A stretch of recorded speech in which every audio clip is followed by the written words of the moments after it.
Hi, my name is Dr. Jeff Noonan. I'm a professor of philosophy in the Department of Philosophy at the University of Windsor, and I'm also the undergraduate advisor and coordinator. And I'm making this video because, of course, we're still kept separate by the ongoing COVID pandemic, and that's unfortunate. I really prefer to meet people in person and to talk and get to know them in a face-to-face environment. But for the time being, we have to do things remotely, so I'm making this video to talk a little bit about what philosophy is, why this is a good time in history and our societies to study it, and to let you know how to contact me if you have further questions. So let me start with what philosophy is. Some of you may have studied philosophy in your high schools, and that's great. Different philosophers in Ontario have been making efforts to get it out into the high schools. But whether you have or you haven't, you've certainly posed philosophical questions to yourself. Every morning, you face a philosophical question. Why get out of bed and do what you have to do? Right? We can't escape philosophical questions because they concern the why. If we want to put the difference between philosophy and science crudely, we could say that science is interested in the what and the how, and philosophy in the why. So even though we live in a technological society where we can't get away from machines and communication technology, we still have to pose to ourselves philosophical questions. Our lives matter to us, and philosophy is an inquiry into that mattering. And beyond that, an inquiry into the grounds of better and worse answers to those questions. Philosophy used to be fundamentally concerned with what there is and what the universe is made out of and where it came to be. And those questions can still be explored in metaphysical philosophy. But I think for the most part, the vitality of philosophy at this point in history is that it helps us sharpen our thinking about the reasons why things matter, what mattering means, what values we turn to justify the way we live, and whether there might be better values. Our times are dominated not only by the COVID pandemic, and I don't know, I can't speak for any of you, but certainly for me, the pandemic has really forced me to take stock of what I value, and because so much of human connections have been disrupted and challenged. So it's certainly been an opportunity for me to reflect and reframe my evaluations of my own relationships and goals and work. And it's provided a context where I can think perhaps in a sharper way about about what things really matter. Everybody does that. But when we study philosophy, we learn first of all to ask questions in a focused way, and second of all, what the criteria of good and bad, or let's say better and worse answers are, right?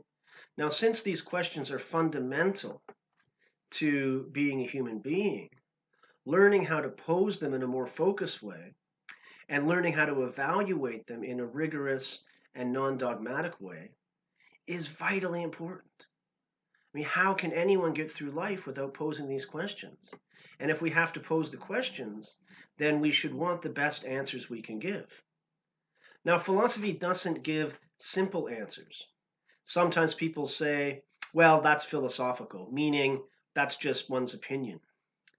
And to be sure, our positions on matters of what counts, what's true, what's false, they come from a subjective perspective initially, right? I speak with my brain and my mouth, not yours. So we all have a subjective position. But the hope of philosophy is that we can elevate our opinions, if not to an absolute and timeless truth, then certainly to something that is compelling to other people if we argue. Argument is fundamental to philosophy, and our department at the University of Windsor is fortunate enough to have some of the leading theorists of argumentation in the world. Right? And their focus, but this is really just a particular a particularization of a perennial philosophical theme, right? Their focus is, when we're arguing just as normal people, right? Not as specialists. There are criteria we can find in those exchanges that we can pull out and refine in order to come up with evaluative frameworks of good and bad argument. Now, I'm standing in my study at home, and I am literally about 1 kilometer from the Detroit River. And of course, across the river, our American friends are in the midst of an unprecedented election.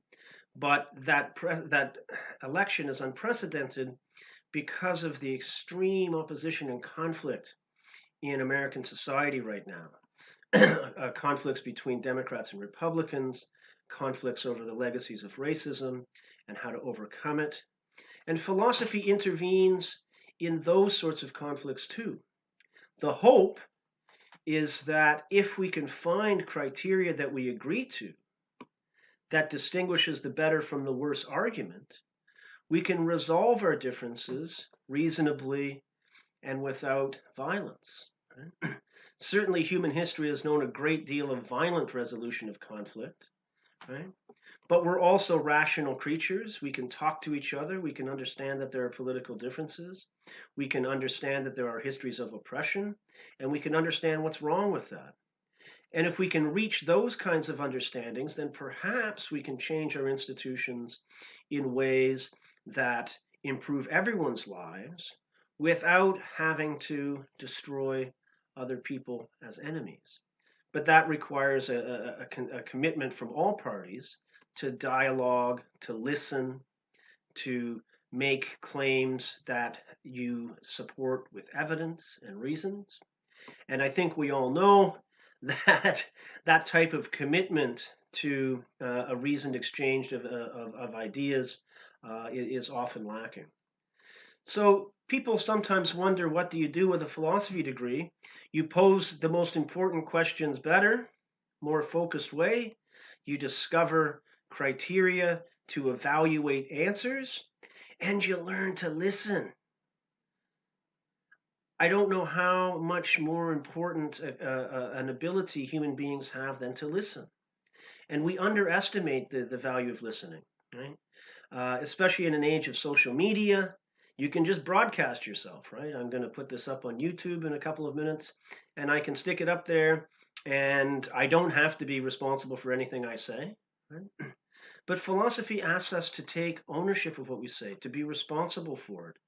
That is, when we're challenged, we have to give reasons. And if we can't give good reasons, then we have to say to our opponent or our dialogue partner, okay, perhaps you're right. So philosophy also has a profoundly practical significance. It helps us argue better. It helps us discuss and get past our differences, right? Or alternatively, reveal some differences as fundamental, and we either have to live with them or live apart or something.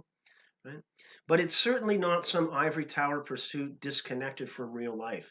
It takes us deep into the heart of real life. Right? It is, as Socrates says, the examined life. Right? We don't simply sleepwalk through our lives. We are constantly questioning what we're doing, why we're doing it, why other people are doing what they're doing, and we ask them. Right? And so hopefully it promotes better societies by spreading a commitment to making decisions according to the better argument, according to evidence. Right? We're also in a period where the very status of truth is in question. Right? Fake news, manipulative stories on social media. Philosophy also depends upon a commitment to the truth.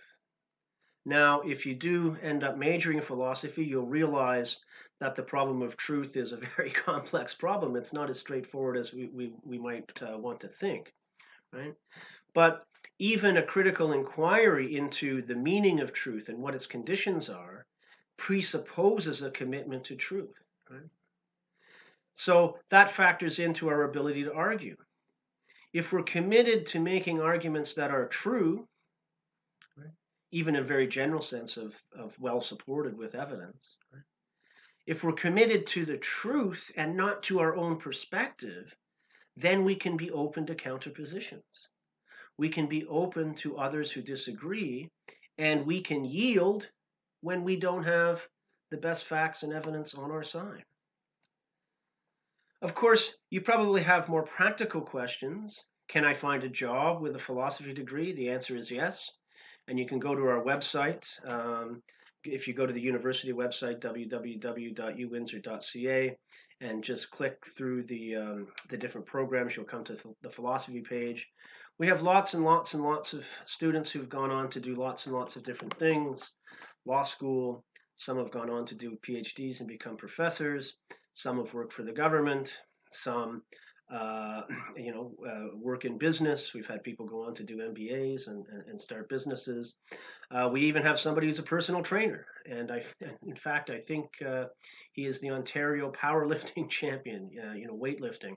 So, what I like to tell young people who are thinking of studying philosophy is that it does not close any doors. Right? Philosophy is not a narrow specialization. It helps you with your writing, your listening, your communication skills, your analytic skills. And these are the types of skills that are in demand in almost every form of dynamic career. So you're not going to end up on the unemployment line because you studied philosophy. You might end up on the unemployment line because the economy collapses, but it's not going to be because you study philosophy.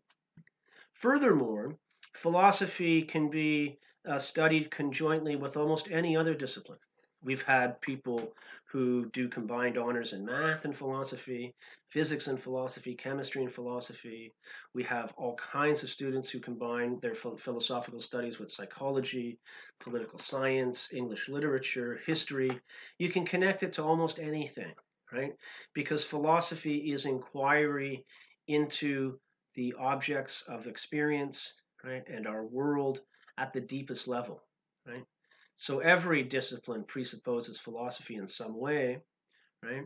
And so you can profitably combine philosophy with almost any other discipline. If we were together, I could go through some of the details about the program and application, but I'm going to leave that to you. If you are interested in pursuing a philosophy degree or discussing a combined honors or just taking a course, which of course we love to have people who just want to take a course. You don't have to major in it, you can minor in it, you can take a course. You can email me, and my email, this camera reverses writing, so I'm just going to read out the email. It's jnoonan, JNOONAN, at uwindsor.ca, and you can email me anytime. And I'm happy to answer any particular questions. If the questions are complex, we could even set up a Teams meeting or a Zoom meeting, and I'm happy to chat that way. But this is just a basic introduction. I really hope that we're back live and in person next September. I know first year students are not having the best experience this year because we're not on campus, but that was the safe and prudent decision. And we have to be patient, but I do hope I see people live and in person next September as you begin your studies, whether in the philosophy department or anywhere else. And enjoy the virtual open house. And I look forward to your comments and thoughts. Bye bye.